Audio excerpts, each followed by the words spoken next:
Welcome to the mid-season finale of This Week in Indies. This season we've talked about character and process, all ingredients that make up a great story. Those ingredients are part of the recipe, but what else goes into the creation of a great story? It is a question for readers and writers and all who aspire to inspire with their words either written or spoken. Down through the ages, humankind has admired the storyteller and the tales they spin. So what are the ingredients that lead a story to greatness? And what is the final touch that inspires greatness? Then, Seal Cannon will be along with the final new Indie Connection of 2024. Seal offers a selection of indie books you may like if you're a fan of Assistant to the Villain by Hannah Nicole Mayer. Our epilogue this week finds our panelists playing a game of dinner concert steel with 2 sets, 3 authors. Now it's time to sit and listen to the words that just might inspire you to greatness. It's time for another fantastic episode of This Week in Indies with your host, S.M. Hillman.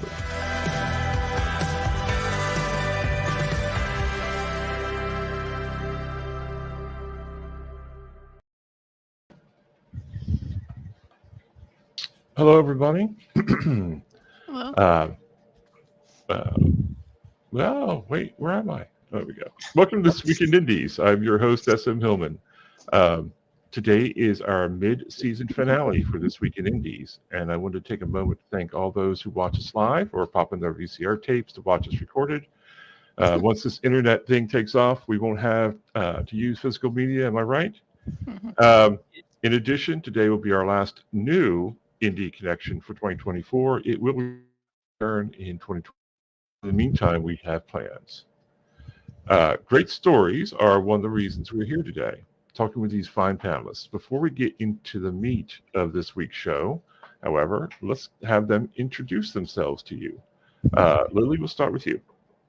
Hi, everyone.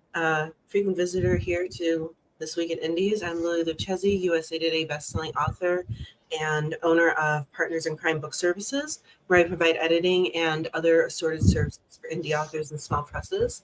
I also write mostly contemporary romance as Samantha Calcott and very dark and taboo romance as S.L. Sinclair. Awesome. Thank you. Thank you for being here with us today. AJ? Hi, I'm AJ Mulliken. I write smut, as it says in the corner here, wherever it says. Yes. There we go. Anyway, I write paranormal romance, contemporary romance, sci-fi romance. Get 2 people or more going at it, and I'm there. Excellent. Awesome. Thank you. All right. So let's go ahead and jump into our topic today, which is great stories and how what makes a great story. We might as well start with asking what makes a story great. In this regard, it can be spoken, written, or even viewed. We'll worry about the delivery system in a later part of the discussion.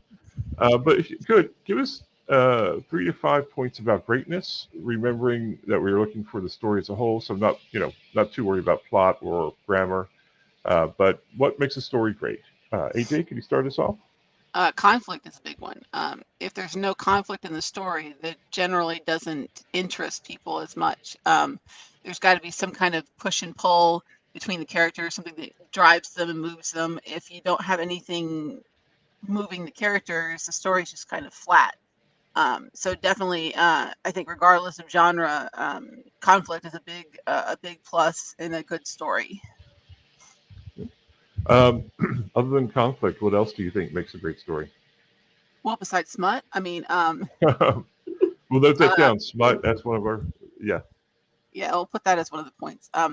I think also character development is a very important part of a story. If the characters don't have some kind of shift in their actions or in their personalities that is driven by the events of the story, then it's kind of it's kind of bland. Stories have to have depth, and the characters, even if they start out without much depth, they have to eventually develop and kind of shine a bit too. And then there's also I think the setting is a big thing in a good story. Whether it's a super high-tech city in a sci-fi story, a sweeping fantasy world, or New York. the setting is very important to the story as well. All these things, you have to kind of go with whatever your genre is or what your story that you're telling is. But definitely the setting plays a good part in making a story good, because if you can feel that you're in the setting with the characters, that goes a long way towards immersing in the story. Absolutely does. One of the things that you said was characters develop based on what's happening in the story itself. And I think that's really poignant as well, because I've seen stories where characters develop just sort of out of nowhere, and you're sort of confused, right? It's like, okay, well, it's great that he's growing or she's growing or they're growing, but why are they growing, right? It really needs to tie back into the story itself. Absolutely. Like I said, the elements of the story move the character into the growth. It's not just they go from being a jerk to all of a sudden they're kind. What makes them become a kinder person? Right. What events happen in the story that make them become a kinder person? Awesome. Thank you. Lily, what about you? What makes a story great? I absolutely agree with AJ on characters in general.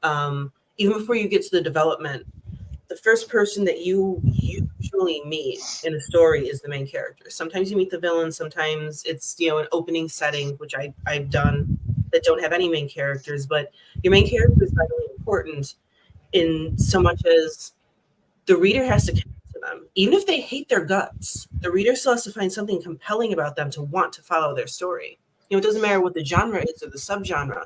If your character falls flat, you could be the greatest writer in the world, but if your character is not properly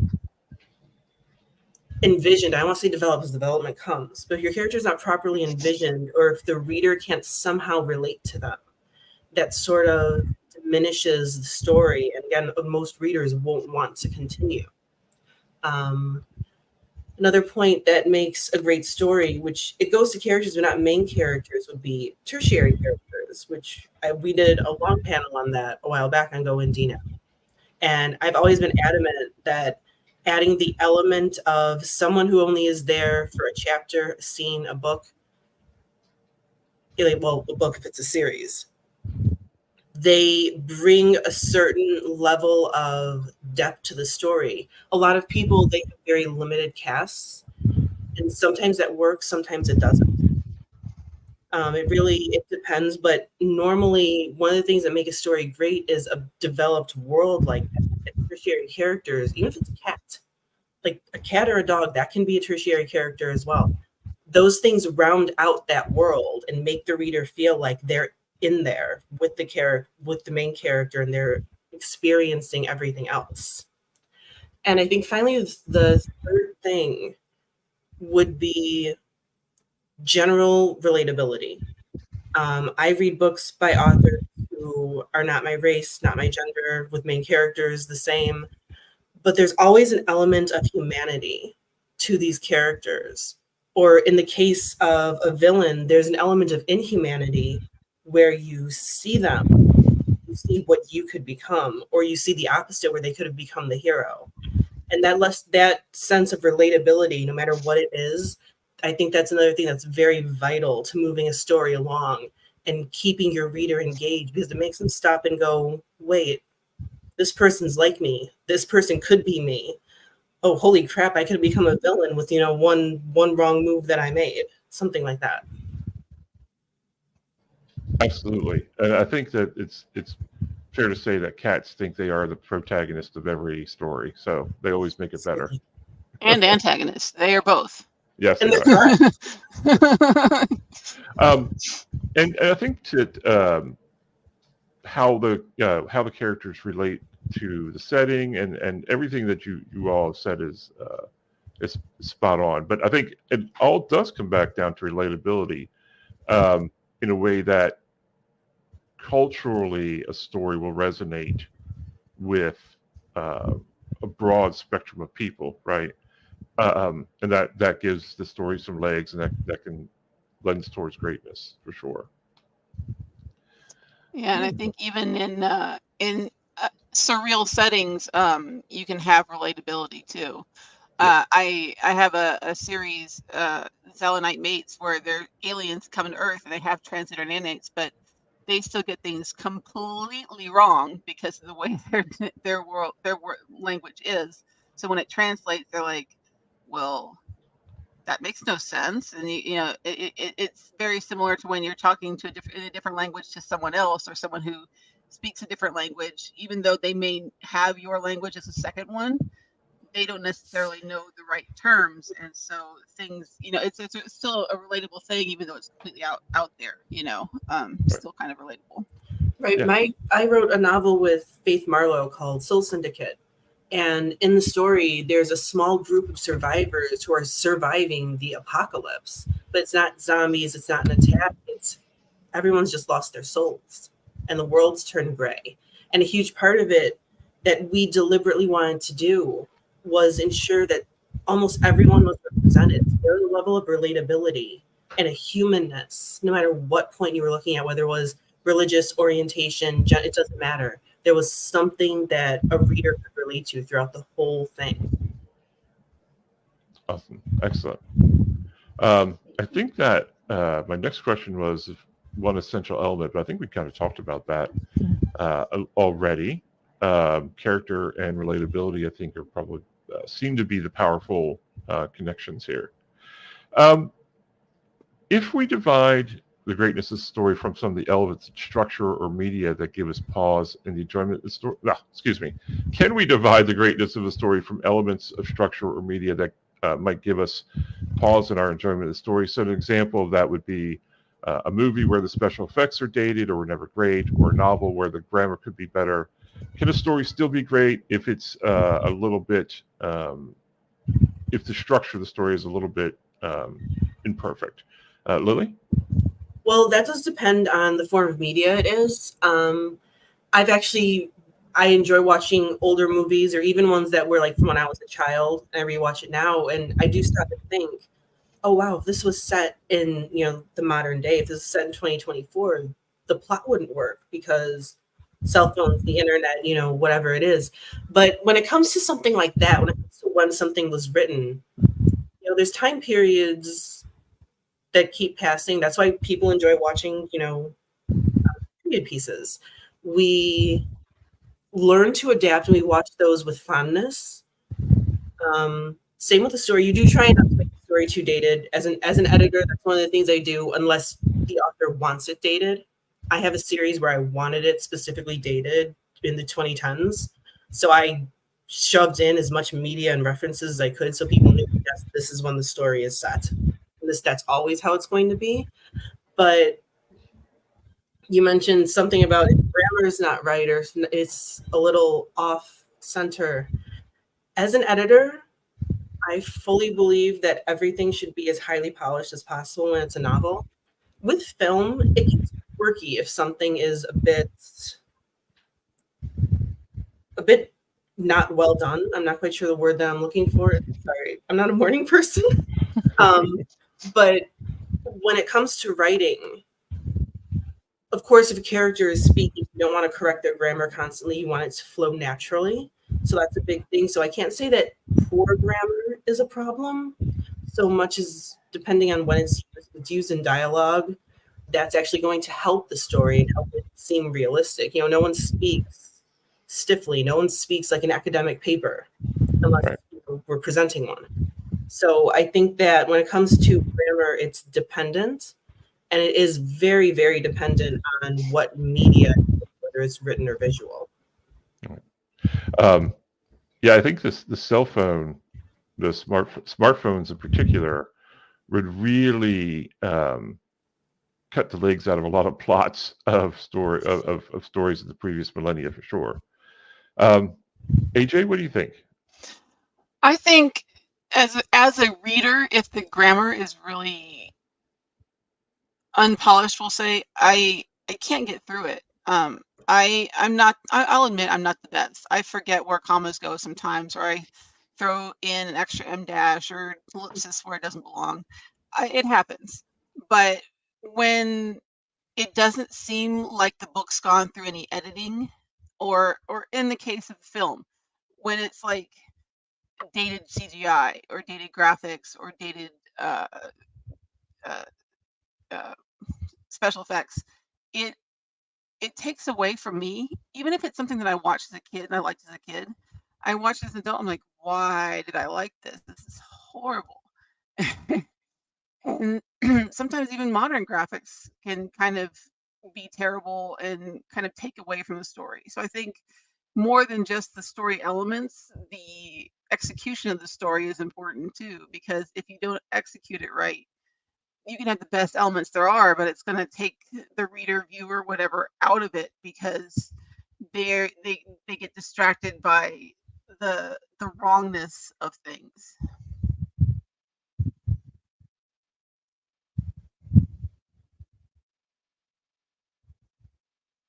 You're muted. Yeah, I was gonna say, is it my audio? What? Nope, that was me. There we go. There we go. All right, so this kind of leads into the next question a little bit. Can the greatness of a story degrade over time? I think we've kind of answered that, but can there be too much of the story, or can it just become less relevant over time and its greatness diminish? Just throw that out there to anybody.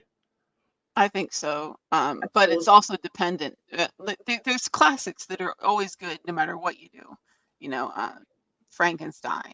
The big, like the Odyssey is thousands of years old, but people still love the story. So it just depends on how it's executed, who's reading it, and then there's adaptations that update stories. So sometimes the story can be really old, but it gets updated and adapted to where it's actually even better. You can improve on stories certainly. I think going back and reviewing old works and updating them can be a good thing sometimes, or taking a new spin on something that's kind of dated can make the story better. Lily, what's your perspective on that? The execution, it really does depend on what the execution is, what the story is. I think things like high fantasy, those tend to last for a while because, again, high fantasy, you don't really have a modern equivalent to compare it to. So it's very difficult for high fantasy to seem as dated as other subgenres. But again, like AJ said, there are certain stories that just go further and they keep getting adapted. Like, going into film, we're getting a Nosferatu movie, which looks fantastic, by the way, on Christmas. We're getting Beetlejuice 2 after all this time because the story is still relevant. Like, Beetlejuice is 80s and dated as hell, but it's still an amazing film. And that's how it is with some novels. AJ brought up Frankenstein. We've seen so many adaptations, including Lisa Frankenstein, which was recently released. We've seen so many adaptations in stories. Dante's A Divine Comedy, that still shows up as references everywhere. That's even shown up in music because that's how potent the story still is. And I think as modern storytellers, we do have to sort of sit there and decide, what do we want this read in 20, 30, 50, 100 years and think, oh, this is a cute time period? Or do we want someone to say, oh, we can still work with this. We still want this. We still want it in its original form, and we want to adapt it. We want to take it. We do need to sit there as creators and think, how do we want our work to be perceived? And I do that with every piece that I put out. So a certain timelessness about a story helps to keep it fresh as well, right? It helps with the greatness as well. And a certain sense of datedness also can help, depending on story and what you're going for. Cool. All right, we've had a couple people here. AF Stewart, hello AF. And we have Meredith, hello Meredith. And Meredith says, characters need to make choices that fall in line with their personalities, the suspension of disbelief and all that jazz. Yeah, back to what we're talking about with characters. The characters need to act in a consistent manner, I think, with who they are at that point in time in the story, for sure. Okay. Well, before we go further into your questions, okay, I want to go ahead and take a moment to thank CL Cannon, who is not here today, but We send a shout out for the hard work she puts in for the Indie Connection on a weekly basis. Thank you, CL. We look forward to the return next year of new Indie Connections. But for now, I'm going to give you, as soon as I find the button for it, we're going to go ahead and do our Indie Connection.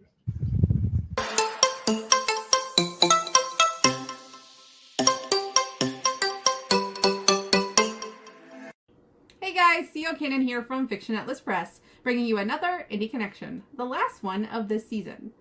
Today I'm going to be telling you about some indie books that you might enjoy if you're a fan of Assistant to the Villain by Hannah Nicole Mayer. The first book I have for you is called How to Be a Good Villain by Jamie Dalton. Lilith Shadowend is the most powerful villain in Three Kingdoms, but corrupting the insufferably pure-hearted Prince Asher is a tall order, even for her.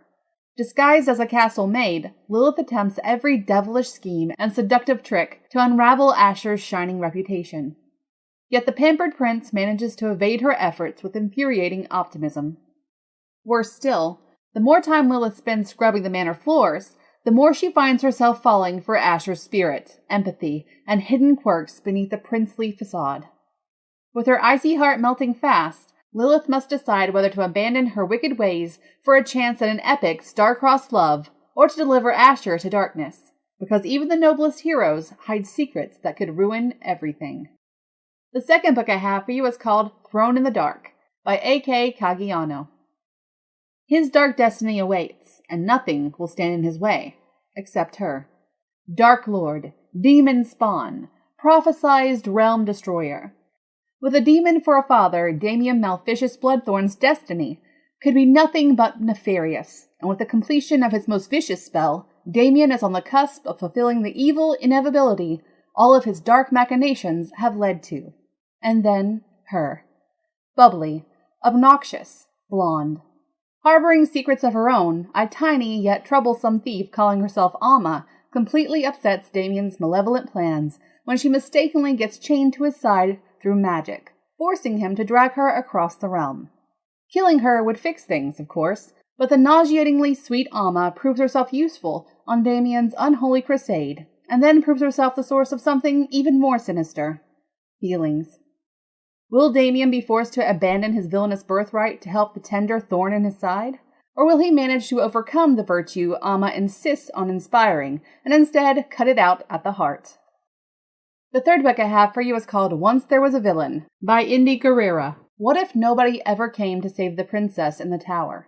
What if she made her own escape? What if she became the villain? Vivian Hawthorne has lived her entire life as a pampered, sheltered princess. But all that changes when an evil witch steals her away on her 16th birthday. Locked in a mysterious tower, she awaits her rescue. But as time passes, she is forced to face the reality that no one is coming. With no choice but to make her own daring escape, a deep seed of anger takes root in Vivianne's heart. Torn between the person she was and the person she's becoming, Vivianne fights against a potent desire for revenge. She quickly learns that nothing is as it seems, and her unexpected journey brings her face to face with cryptic prophecies, family secrets, and a handsome sorcerer she's not sure she can trust. Her path will determine the fate of her kingdom, and her rage could be its destruction. And the last book I have for you is called Death by Misadventure by S.G. Taz. She's a ghostly assassin. He's a sharp-eyed Brit. When something goes amiss in the magical world, can they unravel a murderous puzzle? Las Vegas. Adina Venture keeps her banter brisk and her emotions hidden. Maintaining a careful barrier between herself and anyone she cares for, the sarcastic young woman stalks the lonely nights as a supernatural killer for hire. But when an organization known for its brutal justice accuses her of slaying one of their own, the fatalistic huntress knows proving her innocence is the only way to survive. Bound to an unforgiving, unceremonious, and unbearably attractive investigator who's sure of her guilt, Adina fights to find a hole in the irrefutable evidence. And though it's hard to keep her focus while his sharp gray eyes are watching her every move, she soon notices the clues they're following point to an Armageddon-level conspiracy. Can they retrace the steps of the true culprit before a deadlier monster awakens? But wait, there's more. Hello, everybody. I'm Joe Compton. I'm the owner and executive producer here at Go Indie Now. And I have one more indie connection to add to this final live Indie Connection of 2024. C.L. Cannon is a USA Today best-selling author, publisher, publicist, editor, designer, and lots of other occupations with the Earth sound at the end. She's a woman of many talents who never gives up or stops improving. She enjoys writing about love and friendship. She loves it even more when she can add fantasy and science fiction aspects to those themes. She's a self-proclaimed Harry Potter freak, Slytherin pride, people, lover of anything Josh Whedon, Spuffy forever, Tolkien fiend who enjoys second breakfast, and an addict of classic literature. Social class struggles turn me on, literally. Yeah, you see what I did there? She spends her days trying to hashtag Bookstagram and probably failing, helping other authors grow and succeed. I love my job and loving on her two babes, the Velociraptors, Seth and Petey. She's also sort of a social media enthusiast. You can find her basically everywhere on the net. Man, she just aged herself. The Indie Connection has been with us from the start of when we went live. It was an idea that C.L. Cannon pitched to me, and we've been honored and privileged to have been hosting it for 6 years live each and every week. We're the first place you get to see these Indie Connections, and I am so honored and humbled by that opportunity. This is not the end of the Indie Connection, and it may just not be the end of live ones for 2024. We'll have to see. But I will say this is a well-deserved break. We have asked so much of Courtney over this time period, and she's delivered every single time. And now it's time for her to be doing what she really wants to do and love. And that is to spend some time putting together books that we can include in this show, because that's important and that's something she's dreamed of her whole life. And we support that 1000%. And we want her to succeed, and she will, because she's amazing and awesome. And I am so excited to see what she does with this time to put together these books that she's been wanting to do for 6 years.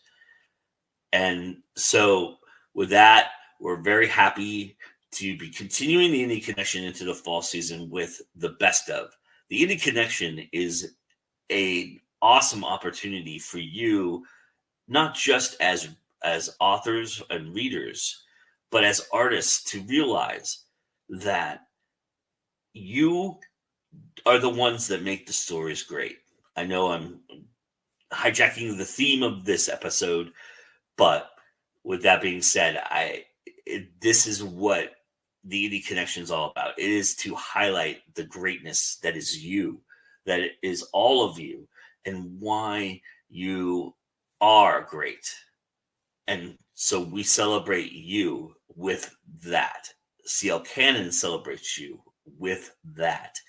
And so this is not, we'll see you next time on the Indie Connection, but we'll see you down the road. And thank you so much again, Courtney. Okay, that's all for me this season. I'll see you next season on the Indie Connection. Bye.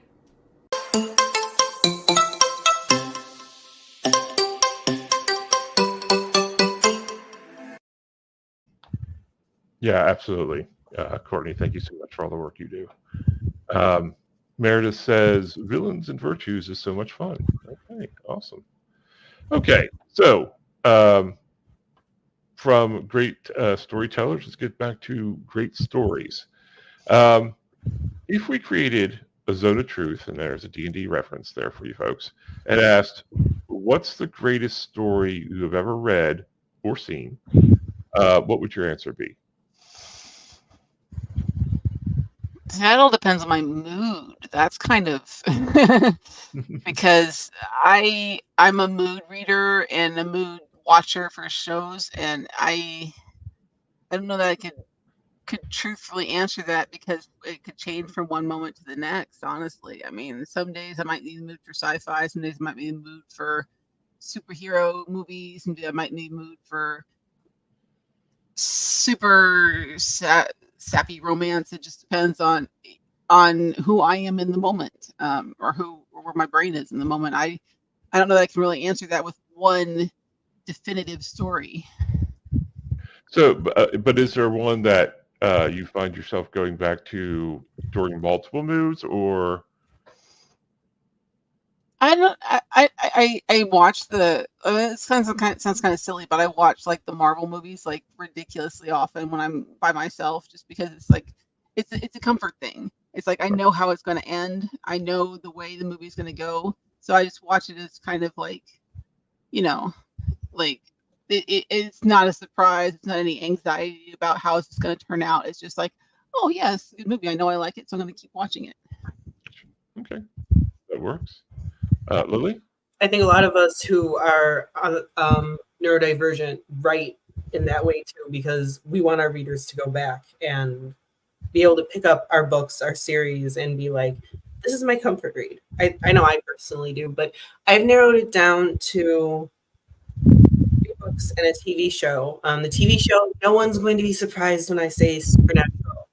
That's a story. There's a lot of cliche.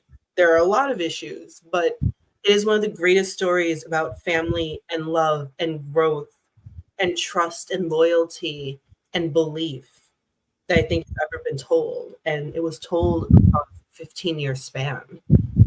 They did such a great job with that. One and the books, well, the Lord of the Rings trilogy would be one of those. The Saga of Darren Shan, otherwise known as Surtur Freak by Darren Shan. And Joe's going to rewatch this and be like, damn, I need to put that picture up. Pet Cemetery by Stephen King. Wait. What? I've got the picture. Hold on. Oh, God. You had it. When you look at the show and those 3 novels, there's, again, one very common thread, despite everything being different genres, and that's character development over time. Whereas Pet Cemetery is the only standalone and everything else is a series, you still get to watch these characters develop. Now, granted, Pet Cemetery, the character develops insanity instead of developing positively. But again, that's a wonderful showcasing of how grief and humanity and tragedy and accidents and life can turn you into a person that you would never have recognized. And yeah, I think those 4 titles in particular are some of the greatest stories I have ever had the chance to read and watch. Awesome. Just for the answer to my own question, I think I'd probably have to go with The Stand for a book. There's also a short story by Twain or Clemens. I don't remember which version of the author it was, called Luck, which I think is fantastic. And Babylon 5 is a story that I go back to very often, and The Expanse. So awesome. Thank you so much. We appreciate you all helping out. But now, or I should say, we appreciate you all, your opinions on great stories. Well, actually, hold on. Let's it was off script here for a second. Is one of your own stories really? Which one of your own stories is really great? Which is the one you're like, oh man, yeah, this is it. This is a great one. My one right now is Call Me Bunny, because it's kind of a wild tale of misfit characters who end up together, and it starts out with this nerd who's going out for the night with his coworkers, and it's gonna be one of those nights where he's like, oh, I'm not sure, I'm an introvert, I stay home all the time, and then it turns into living in an abandoned warehouse, squatting with 4 other people who are just all their own types of crazy, and it just goes wild from there. I really love that story and love the way it turned out. Awesome. Lily, what about you? Which one of your stories is great? I wanted to pick one from each pen name, but my truly great from S.L. Sinclair has yet to be released. I'm very excited to write it. It's coming next year, and it's going to be very dark and full of humanity. But the 2 that are great, one would be by Samantha Calcott, and it's called Perfect Disaster. And I didn't really know what the story was going to be when I wrote it. It was kind of just it almost started almost as fan fiction in my head of the dream that I once had that I wanted to be a musician, but I had no talent. And that story has so many elements, such depth, character development, a character realizing that she's neurodivergent and she has selective mutism, and how that deals with her partner and his former addiction, the wife who cheated on him. And I think when it comes to all of my romances, that's probably one of my better stories. But for Lily Lucchesi, the Paranormal Detective series, that was my baby. That's 8 books. It spawned a couple of different spin-offs, and it has a little bit of everything. Of course, it has monsters, vampires, lore, a vast world that dates back to the Roman Empire. The story starts with the Roman Empire and ends in the modern day. And through that, you get little snippets of the Victorian era, the Edwardian era. My main character, she goes through an anti-hero, hero, villain, kind of not a villain anymore, hero, sacrificial lamb. You follow her as she deals with having these emotions and thoughts and feelings that she never imagined she would have to deal with. And it goes from she's a monster to she's one of the most human characters I've ever created. And that's just, readers had loved that story. I still love that story. That's actually something that when I had time, I even reread it for fun. I'm very proud of the Paranormal Detectives. Awesome. Excellent. Thank you both for sharing that. But now, okay, yeah, here we go. It's time for today's epilogue. So this week, epilogue, we're going to do Dinner Concert Steal. I'm always tempted to say kill, but it's not kill. You're not killing your friends. It's Dinner Concert Steal, where we have 2 sets of 3 authors, and our panelists will tell us the 3 of the 3, which one they will have a dinner conversation with, which one they will go to their favorite music concert with, and one whose process they will steal from, and of course we mean borrow, not actually steal.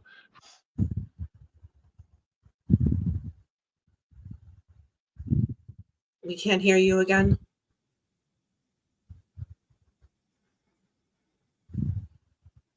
Is it just on my end? AJ, No, I can't hear him either. His headset may have died. No. I don't know. He's Yeah, I think he kind of went to me for something, but I didn't hear which group he gave. I know he gave them to us prior. right in the chat. Yeah, just go with it. Just go. Yeah, okay, I'm just gonna go with it. Let me refresh myself of who he gave in the one group. Okay, Dr. Seuss, Beatrix Potter, or Rick Riordan. I would go to a concert with Dr. Seuss. I think that he would, how do I put this? I think that he would probably have the most fun. I mean, I read some of his books. He was probably on maybe a tiny little bit of psychedelics. He would be fun to go to a metal show with. I would have dinner with Beatrix Potter. I think she would be a very sweet person to speak to about different issues. And while I'm not a Rick Riordan reader, I would steal a little bit of his character dynamic. He writes ensemble casts the same way that I would absolutely love to, and I would love to steal some of his ideas. Okay, me. All right. As far as Dr. Seuss, Beatrix Potter, or Rick Riordan, I probably would have dinner with Rick Riordan, go to a concert with Dr. Seuss, and Beatrix Potter. I don't know. I might get a little something out of stealing from her because her stuff is a little timeless, and it might be worth it to have some of that timelessness in my own books. So. And now he is muted. You're still muted. Okay, and we had a minor. There we go. There we go. We worked through everything. Yeah. Yeah. Improvise. Some minor technical cat issues. So. Yeah. Technically, the cat was the issue. Yes, technically, cat was the issue. We mentioned cats earlier, and here we go. Mr. Antagonist. Okay. I'm surprised none So of my three have shown up. all right, let's go ahead and get us back on track. So group 2, Jane Austen, Mary Shelley, Virginia Woolf. AJ, go ahead. I would go to dinner with Jane Austen. I think a concert with Virginia Woolf would be pretty interesting. And then I'd steal from Mary Shelley because she had some pretty groundbreaking ideas at the time. I mean, who knows what she would come up with nowadays? Right, for sure. Lily? I would probably do dinner with Virginia Woolf. Again, I think that there would be a lot of interesting conversation, not even necessarily about writing, but just about life, the human condition, mental state. I would go to a concert with Mary Shelley because she is like the definitive goth who lost her virginity on her mother's grave, kept her husband's mummified heart on her desk. Like, she would absolutely be into the same music that I'm into. So I would go to a concert with her. And then I would steal from Jane Austen because what I'd want to steal is her uncanny ability to write simplicity so profound that it keeps you reading, even if you're not a fan of the genre. So I would love to steal a little bit of that. Awesome. Thank you both very much for that. That was our last dinner concert steal for this for mid-season. So we have a few announcements before we let our panelists reintroduce themselves. So this is our mid-season finale for This Week in Indies. So This Week in Indies will return on September 8th with a special episode. So stay tuned for announcements from Joe. This Monday, we had a spotlight on Multiverse mid-season finale as well at 6 p.m. Eastern Time, where Joe speaks to guests and members of the Multiverse staff about the upcoming convention in October. This week, we also have Words That Kill, hosted by A.F. Stewart, with guest Karina Kantas, talking about how to write the death of a loved one. And also, and I know Joe will be happy to hear this, sometime in August, we will have more Zero Means You're Dead and another episode of Hit the Dice, where I or someone, probably actually not me this time, will game master a group of you nerds through some indie role-playing games. Okay. AJ, where can people find you on the web and everywhere else? You can find me at right here. There you go. ajmulligan.com. I got it finally. You can find me at ajmulligan.com/author. It has all my social links on it. My website has my books that are available for purchase. You can buy signed books off my website. You can find me on Amazon. You can find me on Facebook. You can find me lots of different places. I'm out there. AJ Mulligan is basically where I am. Look it up and you'll find me. Excellent. Lily? I did remove my URL because I was looking a little busy down there the last time I was on here. You can find me by simply searching any of my 3 pen names. Lily Lucchesi, if you love paranormal, urban fantasy, and mystery with a little dash of horror and bloodshed. Samantha Calcott, if you like romance that ranges from sweet to BDSM. And S.L. Sinclair, if you like things a little on the taboo and very dark side. You can also find me at Partners in Crime Book Services if you require any of my services. I'm always happy to chat. And a very fun special announcement. If you want to find me in real life, on August 10th, I am going to be at the Ignite Your Soul author event in Toronto, Canada. So if anyone is around Canada, please come see me. I'll be selling books as Samantha Calcott and S.L. Sinclair, and I would love to meet you. Thank you both so much. I really appreciate you guys being here this week. Meredith, yes, they did nail it. They nailed the whole thing. We appreciate y'all being here. I am, is that all we have? Yes, that is all we have. Okay, so I am SM Hillman. You can find me here doing these things. You can also, hopefully, rest of the season, you'll see Lily and AJ again, fingers crossed. But I'm SM Hillman. I'm the host of Zero Means You're Dead, our indie RPG podcast. Hit the Dice. I'm occasionally the GM and the player on our indie actual play. And you will see me here on occasion hosting This Week in Indies or sometimes as a panelist. I want to thank everybody for sticking with us, those who watch us on recording. Like and subscribe. Hit that like and subscribe button. And remember, hold on. It's never smooth with me. Remember, it's always time to go indie now.